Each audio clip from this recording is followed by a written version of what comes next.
October 14, 1893. Before sunrise reached the upper ridges of the southern Appalachians, a single lantern burned in the windows of a mountain estate few outsiders had ever seen up close. By nightfall, a man would be gone, a valley would fall silent, and a family's name would become something people whispered only when they were certain no one else was listening. What happened that day was never fully recorded. What followed was decades of careful silence. The mystery did not begin with violence. It began with absence. In the autumn of 1893, travelers passing through the upper mountain corridor noticed something strange. A road that had always been open was suddenly blocked. A general store that supplied several hollows closed without explanation. Letters addressed to one prominent household were returned unopened, and the man who usually collected rents and wages for the valley's largest landholder was no longer seen. No announcement was made. No search was organized. The mountains, as they often do, swallowed the moment whole. The family at the center of this silence had lived on that mountain longer than county records could easily trace. Their land deeds stretched back to the early frontier period, signed in ink that had long faded but never been challenged. They controlled timber, grazing land, and access routes through the ridgeline. Local officials deferred to them, not because they held formal office, but because their influence shaped livelihoods. If you needed work, you needed their approval. If you wanted peace, you respected their boundaries. On paper, they were benefactors. They funded a church, maintained a schoolhouse, and kept order in a region where law often arrived late, if at all. In practice, they were untouchable. The missing man was not a family member. That distinction mattered. He was an outsider who had married into the valley years earlier, trusted enough to manage accounts, but never invited fully into the inner circle. He knew numbers, he knew routes, and, according to later whispers, he knew too much. When his absence was finally noticed beyond the mountain, it was already too late for clarity. A distant cousin reported him missing weeks after his last confirmed sighting. By then, weather had turned, trails were erased, and any trace that might have existed was gone. No inquest was held. To understand why, you have to understand the place itself. The valley sat in a fold of the mountains where sound carried strangely. A rifle shot could echo for miles, yet voices spoken in anger seemed to disappear into the trees. Roads were narrow, often impassable in bad weather, and marked more by habit than by maps. Outsiders passed through, but they did not linger. Locals measured time by harvests and funerals, not by calendars. The family's estate occupied the highest and most defensible ground. From the main house, you could see every approach route. Long before anyone reached the gates, they were known. Generations earlier, the family patriarch had established an unspoken rule: disputes were handled privately. Law enforcement was tolerated only when convenient. This arrangement had been respected for decades, reinforced by favors, debts, and quiet threats no one ever put in writing.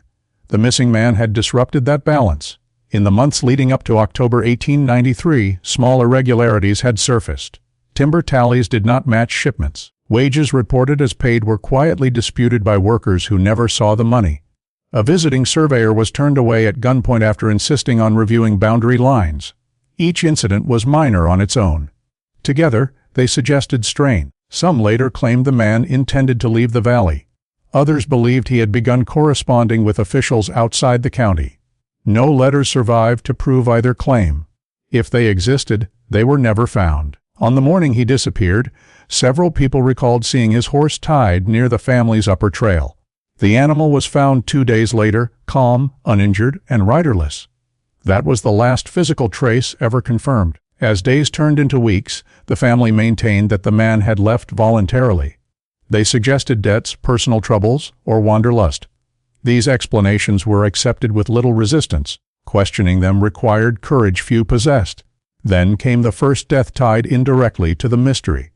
A laborer who had spoken openly about seeing an argument near the estate fell from a logging platform under unclear circumstances. The incident was ruled an accident. Another man recanted a statement he had given to a visiting magistrate claiming confusion. He left the valley shortly afterward and was never heard from again. Records from the period are incomplete. Pages are missing from county ledgers. Church burial logs skip entire months. Whether this was deliberate destruction or careless preservation remains unclear. What is certain is that the gaps align closely with the period following the disappearance. By the turn of the century, The story had hardened into folklore. Children were warned not to wander near the upper trails. Strangers were told the roads were unsafe. The family continued to prosper, expanding their holdings while the rest of the region struggled. No charges were ever filed. No body was ever recovered. Over time, speculation filled the vacuum left by facts. Some believe the man uncovered financial misconduct that threatened the family's control. Others argue he became a liability simply by knowing too much about their private dealings. A smaller number suggest a more personal conflict, one involving inheritance, loyalty, or betrayal. None of these theories can be proven. What complicates the story further is what happened decades later. In the 1930s, during a federal survey project, a team attempted to map abandoned structures in the valley. They reported stone foundations not listed in any records, including what appeared to be a small burial enclosure far from the church grounds. Before excavation could begin, the landowner denied access. The site was never examined again. Shortly after, the family's last direct heir died without children. The estate passed into corporate hands, and the main house was dismantled for lumber. With it went letters, journals, and whatever private records may have existed. Today, the valley looks ordinary. Trees have reclaimed old paths, foundations sink back into the earth. Few locals remember names, only feelings. A sense that something unresolved lingers beneath the quiet. What remains is a question that history never answered. Did a powerful family use isolation and influence to erase a man from record? Or did the mountains themselves do what they have always done, hiding truth beneath time and terrain? And if the truth was deliberately buried, was it buried in paper, in silence, or somewhere far more permanent? The mountains are not talking, and the family, even in absence, never did. October 14, 1893 was not an unusual day in the southern Appalachian highlands. Autumn had settled in slowly, drawing mist into the valleys each morning and turning the ridgelines into long bands of shadow by late afternoon. The mountains themselves shaped every part of life there. They dictated where roads could run, where farms could survive, and how long news took to travel. Isolation was not accidental. It was structural. The valley in question sat several miles off the nearest rail stop, accessible only by a narrow dirt road that followed a creek upstream before breaking into smaller, unnamed paths. Maps from the period marked the surrounding terrain vaguely, often omitting the valley entirely. Surveyors found the area difficult, not only because of the steep grades, but because locals were rarely cooperative. Land boundaries were understood by memory and tradition more than by ink. By the late 19th century, the region had already seen waves of extraction. Timber companies moved in and out, coal interests circled nearby counties, and small farming communities struggled to survive between them. In many hollows, families became self-contained authorities. They handled disputes internally, enforced their own rules, and relied on outside law only when it served their interests. The family that dominated this particular valley fit that pattern perfectly. Their land holdings formed a natural enclosure, bordered by ridges on 3 sides and a narrow pass on the 4th. Control of that pass meant control of access. Anyone entering or leaving was seen. Culturally, silence was currency. Speaking openly about disputes, finances, or family matters was considered dangerous, not just rude. People learned early that survival depended on knowing what not to say. Churches preached order and obedience. Schools taught reading and arithmetic, but not questioning authority. Generations grew up understanding that certain topics ended conversations. Economically, the valley revolved around the family's operations. Timber crews cut selectively on their land. Tenant farmers worked plots they did not own. Store credit flowed through accounts managed by people the family trusted. Money moved quietly, rarely documented beyond what was necessary. Law enforcement presence was minimal. The nearest sheriff covered multiple counties and relied heavily on local cooperation. In practice, that meant accepting explanations rather than pressing for proof. If a powerful landholding family claimed a matter was handled, it usually was. This environment did not create the mystery, but it made the mystery possible. In a place where geography limited access, culture discouraged inquiry, and power was concentrated in one household, disappearance did not require violence to succeed. It required only agreement, whether spoken or implied, to stop asking questions. By the time the missing man vanished, the valley was already conditioned to absorb such an event without resistance. The mountains had taught its people patience, restraint, and endurance. They had also taught them how easily truth could be lost once it slipped beyond the ridge line. The man at the center of the story arrived in the valley as an adult, which immediately set him apart. Most people there were born into the mountains they would eventually die in. Outsiders were noticed, measured, and rarely trusted fully. He came with a skill the family valued: literacy, numbers, and an understanding of contracts that few locals possessed. At first, his presence was seen as practical rather than personal. He kept ledgers, handled payments, and acted as an intermediary between the family and the outside world. Rail agents, timber buyers, and distant creditors dealt with him, not the family directly. That distance was intentional. It protected the family's name while allowing business to expand. Over time, his role grew. He was given access to records older than him, some handwritten decades earlier, documenting land transfers, debts forgiven, and agreements never filed with the county. These papers were kept not in offices, but in trunks and cabinets inside the main house. Access to them was a privilege, not a right. Still, he remained separate. He lived on the edge of the estate, not within it. He ate meals alone more often than not. Family gatherings did not include him, and decisions were never explained, only delivered.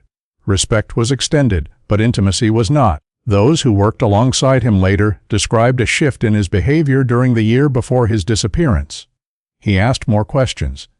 He double-checked figures that had never been questioned before. He traveled outside the valley more frequently, sometimes without explanation. When asked, he reportedly said only that he was setting things straight. The family's reaction to this change was subtle, not explosive. There were no public arguments, no visible confrontations. Instead, access narrowed. Meetings grew shorter. Certain records were removed from his reach. Trust, once extended, began to retract. Reputation mattered deeply to the family. They were known as disciplined, orderly, and fair within their domain. Any suggestion of impropriety threatened more than finances. It threatened authority itself. In a place where power was maintained through perception as much as force, doubt was dangerous. Whether the man understood that danger remains unclear. Some believe he underestimated how tightly the family controlled the valley. Others suggest he believed his usefulness protected him. There is also the possibility that he intended to leave quietly, carrying knowledge with him that could never be retrieved. What is certain is that, in the weeks before October 1893, his position shifted from asset to uncertainty. And in a family that tolerated neither uncertainty nor exposure, that shift may have sealed his fate long before he was last seen. October 14, 1893 marked the last day anyone could place him with certainty. That morning, he was seen preparing to travel up the upper trail, the one that cut through family land and climbed toward the highest ridge. He was not carrying luggage. He told no one when he would return. This was not unusual on its own, but taken with what followed, it became significant. By mid-afternoon, smoke was reported near the estate's far timber line. Not the thick smoke of a fire, but a thin column that rose briefly and then vanished. No alarm was raised. No crews were sent. In a region where controlled burns and wood clearing were common, smoke explained itself. Later that evening, a single gunshot was heard by a farmhand working in the lower hollow. He mentioned it casually days later, describing it as distant and indistinct, echoing off the ridge. One shot was not enough to suggest a crime. Hunters were everywhere that time of year. The man did not return that night. When morning came, the estate resumed its routines. No search parties formed. No questions were asked publicly. The family stated only that he had business elsewhere and would return when finished. This explanation was accepted, not because it was convincing, but because it was final. 2 days later, his horse was found near the upper boundary of the land, tethered loosely to a tree. There were no visible signs of struggle, no blood, no broken branches. The saddle was intact.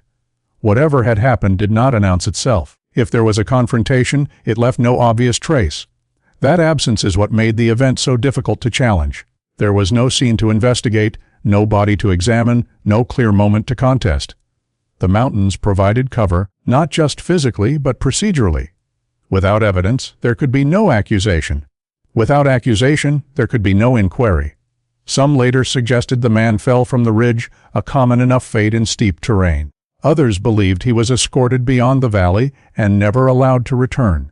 A few whispered of something far more deliberate, carried out quickly, quietly, and with full knowledge that no one would intervene. What is undeniable is that after that day, his name disappeared from records almost entirely. Accounts he once managed were reassigned. Correspondence ceased. Mentions of him stopped as if by agreement. The turning point was not marked by spectacle or violence visible to history. It was marked by efficiency. Whatever happened on that mountain did not need to be loud. It only needed to be permanent.